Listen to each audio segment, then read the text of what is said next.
Hello student, welcome to our channel GK study with Debanwita. তোমাদের daily class রুটিনটি দেখে নাও একবার।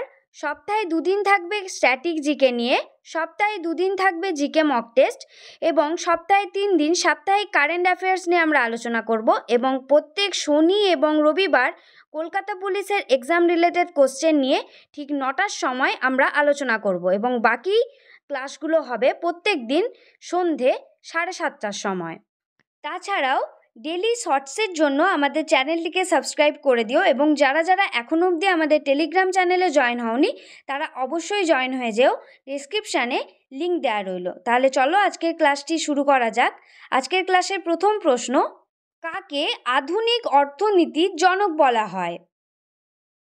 তাহলে উত্তর দেখো, আধুনিক অর্থনীতির জনক বলা হয় অ্যাডাম স্মিথকে। প্রশ্নগুলি তোমরা প্রত্যেকে ভালোভাবে প্র্যাকটিস করবে, কারণ আগামী দিনে যে সমস্ত এক্সাম রয়েছে সেগুলি থেকে প্রশ্ন উত্তর অনেক এসে থাকে। তাহলে পরের প্রশ্নটি দেখো, কোন সুলতান ইকতা প্রথা বাতিল করেন? উত্তর হবে ইকতা প্রথা বাতিল করেন আলাউদ্দিন খলজি। অপশন বি হলো সঠিক উত্তর। নেক্সট প্রশ্ন, সম্প্রতি কোন দুটি দেশ সহযোগ কাইজিন যৌথ মহড়া আয়োজন করল? তাহলে সম্প্রতি ভারত ও জাপান এই দুটি দেশ সহযোগ কাইজিন যৌথ মহড়া আয়োজন করল।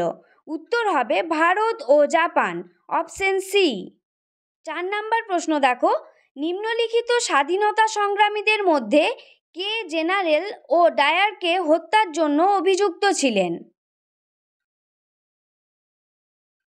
তাহলে এর মধ্যে স্বাধীনতা সংগ্রামীদের মধ্যে জেনারেল এবং ডায়ারকে হত্যার জন্য অভিযুক্ত ছিলেন উধম সিং। উধম সিং হলো সঠিক উত্তর, যিনি জেনারেল ও ডায়ারকে হত্যার জন্য অভিযুক্ত হয়েছিলেন। পরের প্রশ্ন, হেপাটাইটিস হলো কি ঘটিত রোগ? উত্তর দেখো, হেপাটাইটিস হলো একটি ভাইরাস ঘটিত রোগ। 6 নম্বর প্রশ্ন দেখো, সম্প্রতি কোথায় বৃহদাকার সাপ বাসুকির জীবাশ্ম পাওয়া গেছে? তাহলে উত্তর দেখো, বৃহদাকার সাপ বাসুকির জীবাশ্ম পাওয়া গেছে গুজরাটে। নেক্সট প্রশ্ন, ভারতের কোন রাজ্যে সর্বাধিক সংখ্যক রামসার সাইট রয়েছে? উত্তর দেখো, ভারতের মধ্যে তামিলনাড়ু রাজ্যে সর্বাধিক সংখ্যক রামসার সাইট রয়েছে। উত্তর হবে অপশন ডি, তামিলনাড়ু। নেক্সট প্রশ্ন, মুকুটমণিপুর বাঁধ কোন নদীর উপর অবস্থিত? মুকুটমণিপুর বাঁধটি অবস্থিত হল কংসাবতী নদীর ওপর। সম্প্রতি কোন রাজ্যে নর্থ ইস্ট গেমস 2024-এর তৃতীয় সংস্করণ শুরু হলো? তাহলে উত্তর দেখো, সম্প্রতি নাগাল্যান্ড রাজ্যে নর্থ ইস্ট গেমস 2024-এর তৃতীয় সংস্করণ শুরু হয়েছে। 10 নম্বর প্রশ্ন, ভারতের নীল বিপ্লবের জনক কাকে বলা হয়? তাহলে উত্তর দেখো, ভারতের নীল বিপ্লবের জনক বলা হয় হীরালাল চৌধুরীকে। উত্তর হবে option C, Hiralal Chowdhury. Next প্রশ্ন, নিচের কোনটি ভারতের হীরের শহর হিসেবে পরিচিত?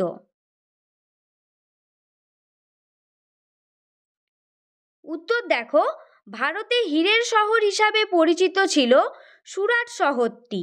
তাহলে সঠিক উত্তর হবে অপশন এ, সুরাট।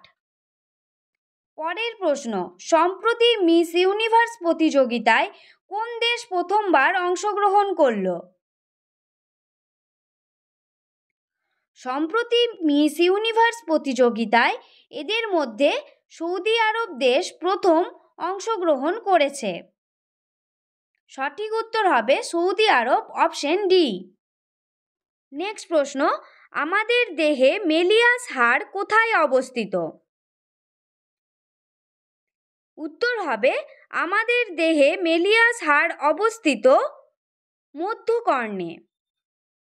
পরের প্রশ্ন, ভারত সভার প্রতিষ্ঠাতা কে ছিলেন? ভারত সভার প্রতিষ্ঠাতা ছিলেন সুরেন্দ্রনাথ ব্যানার্জি। তাহলে সুরেন্দ্রনাথ ব্যানার্জি ছিলেন ভারত সভার প্রতিষ্ঠাতা। পরের প্রশ্ন দেখো, সম্প্রতি কোন আইবিপিএল দল সর্বাধিক রান রেকর্ড করলো? তাহলে উত্তর হবে সম্প্রতি সানরাইজ হায়দ্রাবাদ আইবিপিএল দল সর্বাধিক রান রেকর্ড করলো। সঠিক উত্তর হবে option B, sunrise Hyderabad. Next প্রশ্ন, ফিসক্যাল অর্থাৎ রাজকোষ সংক্রান্ত নীতি বলতে কোনটিকে বোঝায়? উত্তর দেখো, ফিসক্যাল অর্থাৎ রাজকোষ সংক্রান্ত নীতি বলতে বোঝায় সরকারি আয় ও ব্যয় সংক্রান্ত নীতিকে। উত্তর হবে অপশন এ, সরকারি আয় ও ব্যয় সংক্রান্ত নীতিকে বোঝায়। পরের প্রশ্ন, রাষ্ট্রপতিকে পদচ্যুত করার কারণগুলি সংবিধানের কোন ধারায় বর্ণিত হয়েছে? উত্তর হবে রাষ্ট্রপতিকে পদচ্যুত করার আইনগুলি সংবিধানের 61 নম্বর ধারায় বর্ণিত হয়েছে। সম্প্রতি কে গোল্ডম্যান এনভায়রনমেন্ট প্রাইজ 2024 পুরস্কারে ভূষিত হলেন?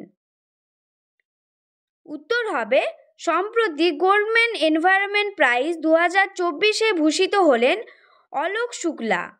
সঠিক উত্তর হবে অপশন সি, অলোক শুক্লা। পরের প্রশ্ন, মৌলিক অধিকার বলবৎ করার জন্য সুপ্রিম কোর্ট কি জারি করতে পারে? উত্তর দেখো, মৌলিক অধিকার বলবৎ করার জন্য সুপ্রিম কোর্ট লেখো জারি করতে পারে। তাহলে সঠিক উত্তর হবে সুপ্রিম কোর্ট লেখো জারি করতে পারে মৌলিক অধিকার বলবৎ করার জন্য। পরের প্রশ্ন, বিঠ্ঠল স্বামী মন্দির কে প্রতিষ্ঠা করেন? তাহলে বিঠ্ঠল স্বামী মন্দির প্রতিষ্ঠা করেন রাজা কৃষ্ণদেব রায়। কৃষ্ণদেব রায় প্রতিষ্ঠা করেছিলেন বিঠ্ঠল স্বামী মন্দির।